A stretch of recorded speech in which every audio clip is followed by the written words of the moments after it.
Halo, Assalamualaikum. Perkenalkan, nama saya Siti Nuraisyah, mahasiswa Universitas Terbuka.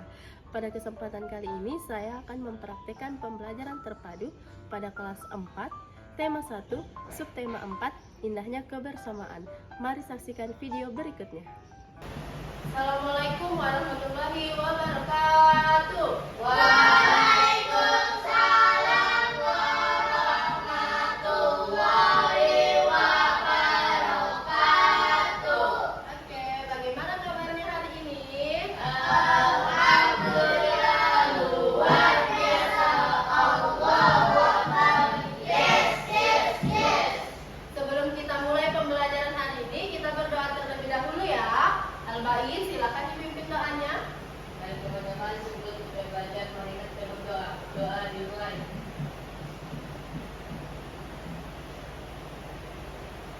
Berdoa selesai. Dicek kanan kirinya, ada temannya yang tidak hadir hari ini atau tidak? Amin. Abid kenapa tidak hadir? Amin. Oke, kita doakan semoga Abid lekas sembuh dan bisa ikut belajar dengan kita di pertemuan selanjutnya. Amin. Oke, selanjutnya ada yang tahu tidak hari ini kita mau belajar apa? Indahnya kebersamaan. Oke, sebelumnya Miss Caca akan menjelaskan terlebih dahulu tujuan pembelajaran kita hari ini ya.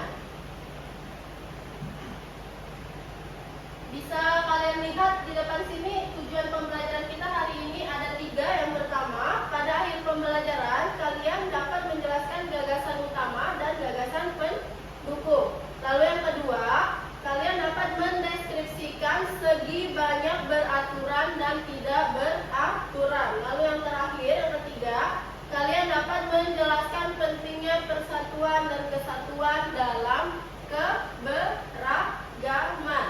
Oke, selanjutnya kalian silakan keluarkan buku kalian terlebih dahulu. Baik, jadi pada hari ini kita akan mempelajari tema 1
Jadi dari teks yang berjudul batik tersebut, gagasan pokoknya yang mana? Batik merupakan kain tradisional Indonesia. Terletak di mana gagasan utamanya? Di awal kalimat, di paragraf pertama.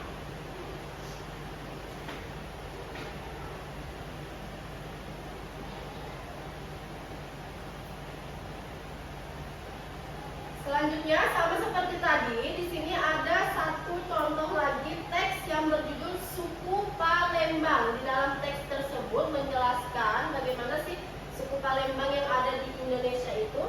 Lalu sudah terlihat jelas di sini gagasan pokoknya terlihat suku Palembang menggunakan bahasa asli Padang. Gagasan pokoknya terletak di awal kalimat.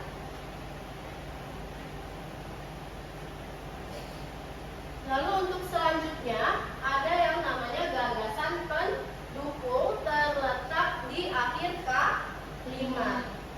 Uraian atau informasi tambahan pada suatu teks disebut gagasan pendukung. Gagasan pendukung adalah penjabaran dari gagasan pokok. Jadi gagasan pendukung itu yang dijelaskan, kalau tadi kan judulnya suku Palembang. Suku Palembang adalah suku yang menggunakan bahasa asli Palembang. Lalu dia menjelaskan di suku Palembang itu apa aja, mempunyai ini, mempunyai itu. Nah, itu termasuk di gagasan pendukung. Kenapa dikatakan gagasan pendukung? Karena mendukung kalimat utama. Baik, untuk pembelajaran satu kita mengenai gagasan utama dan gagasan pendukung, apakah sudah paham? Paham. Sebelum kita lanjut ke pembelajaran kedua, kita tepuk semangat dulu ya. Tepuk semangat.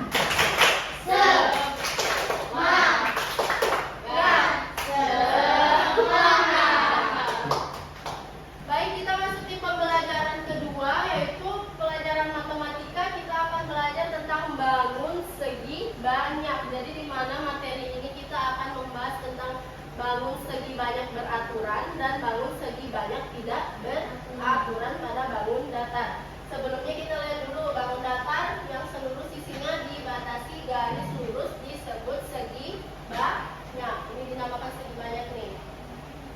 Segi banyak paling sedikit memiliki 3 sisi. Jadi kalau memiliki 2 sisi bisa disebut segi banyak apa tidak? Tidak ya. Sisi yang mana sisi? Sisi yang ini. Nih. Ini namanya sisi.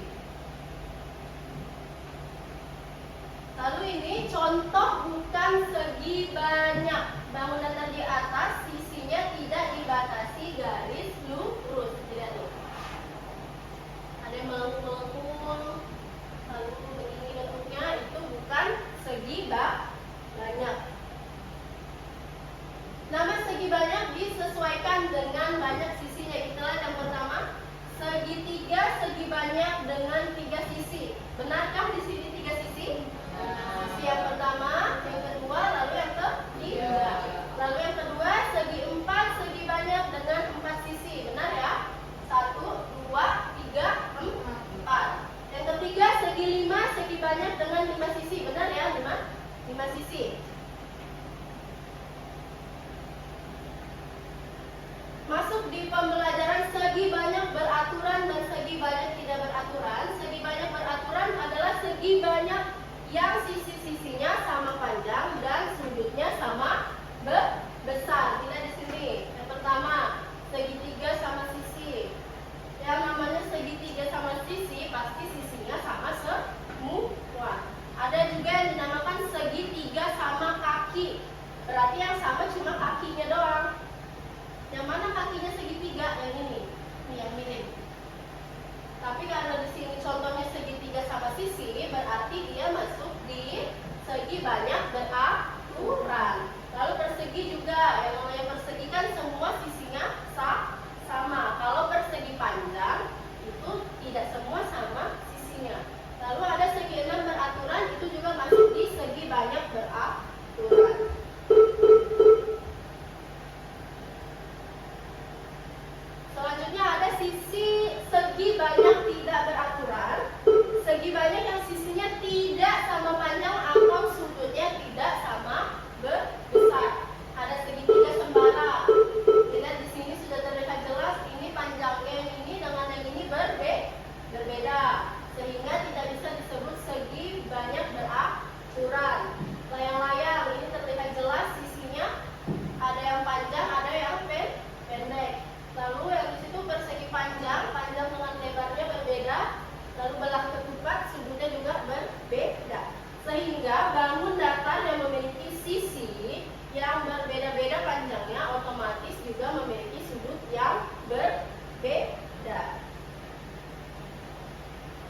sudut yang sama besar. Contohnya segitiga sama sisi, persegi, segi lima beraturan seperti yang kita lihat tadi contohnya.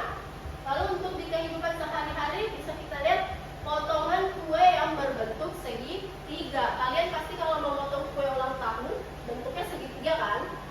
Nah itu juga termasuk segi beraturan.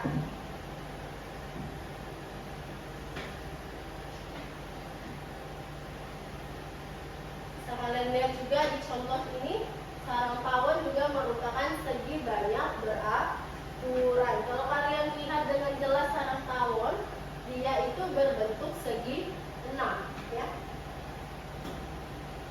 Untuk pembelajaran kedua mengenai segi banyak beraturan dan segi banyak tidak beraturan, apakah sudah paham? Paham. Oke.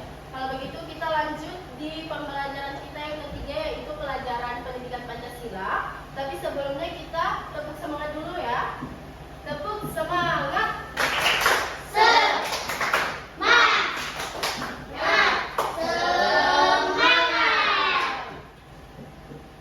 Baik, kita lanjut di pembelajaran ketiga, yaitu pembelajaran pendidikan Pancasila. Materinya kerjasama dalam keberagaman. Di sini ada yang tahu nggak contohnya kerjasama itu seperti apa?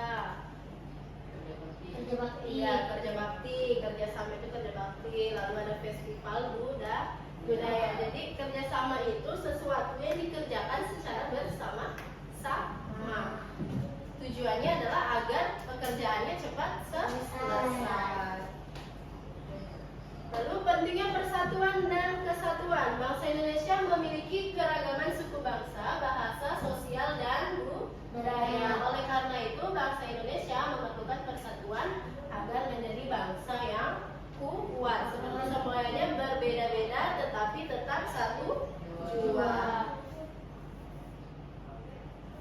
Selanjutnya ini bisa kalian lihat ya bagaimana caranya sikap menjaga persatuan dan kesatuan bangsa. Yang pertama, menghormati teman yang beribadah. Lalu yang kedua, tidak membedakan teman yang berbeda suku, toleransi. Yang ketiga, menghormati teman yang sedang menyampaikan pendapat. Yang keempat, menghormati keragaman budaya lain. Yang kelima, meminta maaf jika melakukan kesalahan. Jadi semua sikap yang terdapat pada layar ini, kalau kita menerapkannya berarti kita sudah bisa menerapkan sikap persatuan dan kesatuan bangsa. Baik, sebelum Miss beri kalian tugas, ada yang mau ditanya terlebih dahulu? Baik, Iya mau bertanya apa? Lingkaran itu termasuk segi banyak beraturan atau tidak, Miss? Lingkaran itu bukan termasuk segi banyak beraturan, karena lingkaran hanya memiliki satu sisi yang melengkung melingkar menjadi satu lingkaran. Jadi kan tadi Miss sampaikan kalau segi banyak itu bisa dikatakan segi banyak kalau memiliki 3 sisi. Kalau tidak sampai 3 sisi bukan dikatakan segi banyak. Ada lagi pertanyaan? Oke, cukup ya, tidak ada. Baik, sekarang tugas kalian adalah gambarkan satu contoh segi banyak beraturan dan segi banyak tidak beraturan di kertas kosong yang Miss bagikan ini ya.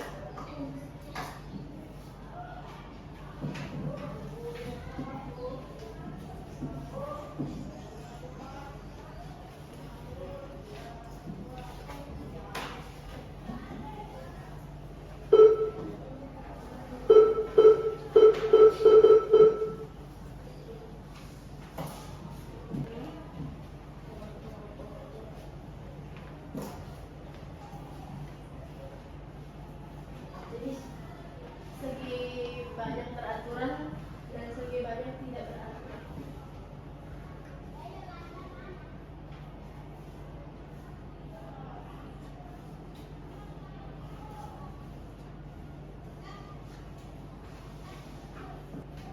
Baik, sudah selesai semua tugasnya? Sudah. Kumpulkan ya.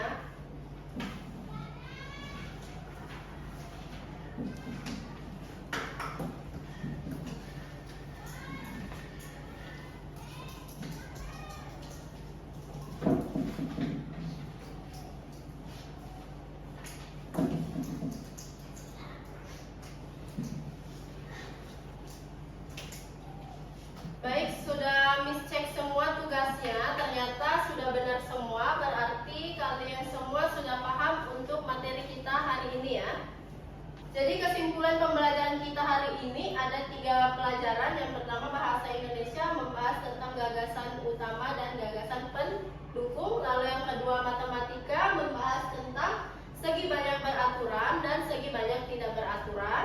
Lalu untuk pembelajaran pendidikan Pancasila kita